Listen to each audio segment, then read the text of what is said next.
El Cártel Judicial Jesús, un libro que salió justo a tiempo, incluso antes de que empezara a hablarse de esto que hoy está a debate en mesas de discusión y de supuesto diálogo, que es la reforma judicial. Platícanos Es, cor- acerca del Cártel Judicial Jesús. es correcto, mi querido maestro Luis Carlos Sáenz, siempre un gusto y un placer poder saludarte. Sabes que te admiro mucho y te quiero mucho y con gusto explicamos el tema. Mira, el libro del cártel judicial que habla justamente de una necesidad de una reforma al Poder Judicial porque hay justamente una putrefacción dentro del Poder Judicial, pues sale antes de que se comience a hablar del tema porque ya viene a ser una realidad desde hace tiempo, viene a ser una realidad la necesidad de transformar nuestro Poder Judicial porque está más que claro, tú eres maestro en el tema, está más que claro que el Poder Judicial simplemente no funciona, no responde a las necesidades de la gente. No hay una aplicación real de la justicia. Se simula la justicia, son sentencias a modo, a conveniencia de los jueces, de los litigantes, pero no se da nunca la aplicación de la justicia en México y por eso creo que tiene que revisarse a fondo ese tema y tiene que haber un proceso. Yo me dediqué a estudiar el tema de los abogados, perdón, de los magistrados, jueces y ministros, cuando estuve, después de que salí de la cárcel de Puente Grande, porque fue conmigo una injusticia lo que cometió el Poder Judicial al declararme culpable inicialmente. Primero darme una orden de aprehensión que no merecía y luego llevarme un proceso que tampoco tenía por qué estarlo presentando y luego resultar ser culpable sin una sola prueba, ya no digamos de duda, una sola prueba de culpabilidad. Entonces, eso de ahí me lleva al estudio del tema del Poder Judicial y son muchos años lo que estuve trabajando este libro. Tú sabes que se trabajan los temas periodísticos con mucha calma y luego ya sentí que era el momento el año pasado y fue cuando me aceleré y ya le di el mate a este tema, a este trabajo que lo presento ahora a la gente. ¿Cuál es la parte más putrefacta de este Híjole, Poder Judicial? yo creo que mira, como lo digo en el libro, para poder explicar la corrupción y la putrefacción dentro del Poder Judicial, no nos alcanza un mar de tinta y un océano de papel, mi querido Luis Carlos. Es difícil contener dentro de una conserva comunicacional como es el libro una estructura tan podrida como es el Poder Judicial, que en este caso en el libro yo creo que lo más putrefacto pues es las relaciones del crimen organizado con muchos juzgadores, pero también tiene que ver mucho la impunidad de los jueces que cometen delitos dentro del Poder Judicial y nadie los castiga. Y también tiene que ver mucho con lo puerco que son con el manejo de los recursos, cómo exageran, cómo distribuyen, cómo se llenan en un pueblo, en un país tan pobre como México, donde los salarios promedio mensuales para la clase trabajadora van de 7 a 12,000 pesos mensuales. ¿Cómo es posible que estos ganen 200, 300, 400, 600,000 pesos mensuales? O sea, creo que si me preguntas que en dónde está lo más putrefacto de este libro, híjole, no puedo decirte, creo que comienza en el índice y termina en el último punto. ¿Hallaste algo positivo en tu investigación del actual Poder Judicial federal y Bueno, los estados? hay, hay algo positivo sin duda, mi querido maestro. Lo positivo es que no todo está corrupto.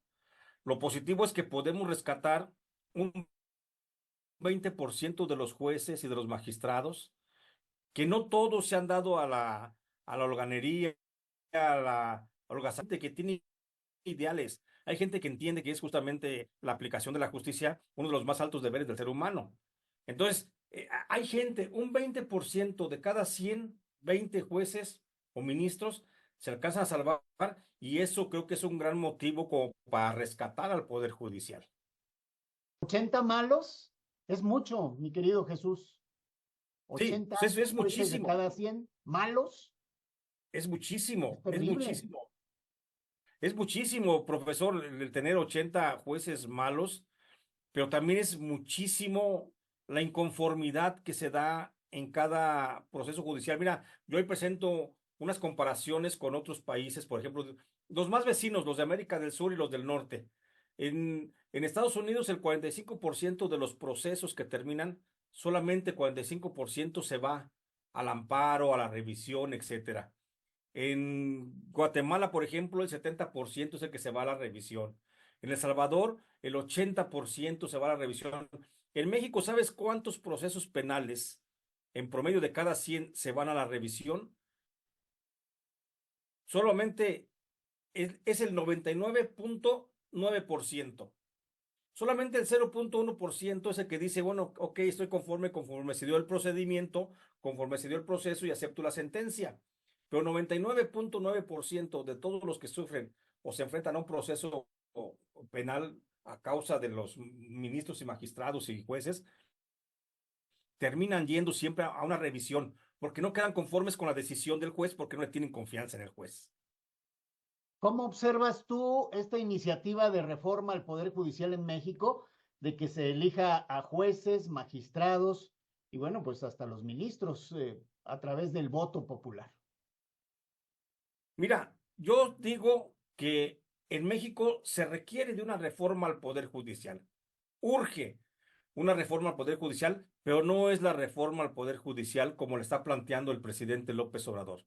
Eso es populismo, eso es demagogia, eso es impregnarle un tufo político al Poder Judicial y a final de cuentas tú sabes que cuando le das un tufo político a la justicia no funciona. La justicia no es democrática, no tiene por qué serlo. Entonces, yo creo que el llevar a los jueces a una de elección por el voto popular directo de la gente, yo pienso que no resuelve el problema de fondo. Al contrario, lo va a acrecentar. Insisto, sí es necesario una reforma al Poder Judicial, pero no debe de comenzar por la elección de jueces y ministros, que sí debe ser, pero ya es en un segundo o en un tercer momento. Ahorita lo fundamental debe ser llevar ante la justicia a todos los jueces que han cometido algún acto, pues algún delito, a final de cuentas, algún acto indebido, llevarlo ante la justicia, que intervenga la Fiscalía General de la República y que ahora sí, que ahí entre ellos, mira, que haya una mesa grande donde tú puedas ir como ciudadano y digas, a mí el juez fulano de tal me agravió porque me sentenció, porque me dio una orden de aprehensión ilegal, porque me despojó, por lo que tú quieras presentarlo y que se abra una carpeta de investigación contra esos jueces. Eso es lo que necesitamos en este momento. No necesitamos la elección popular en este momento. Lo va a echar a perder. Con fines políticos están viendo la reforma electoral. No va a funcionar así. Jesús, ¿tú qué investigaste para hacer este libro del cártel judicial y que has seguido pues el funcionamiento de los juzgados y de los tribunales a través de tantos años? ¿Cómo se designa actualmente a los jueces? ¿Qué tiene de positivo, qué tiene de negativo?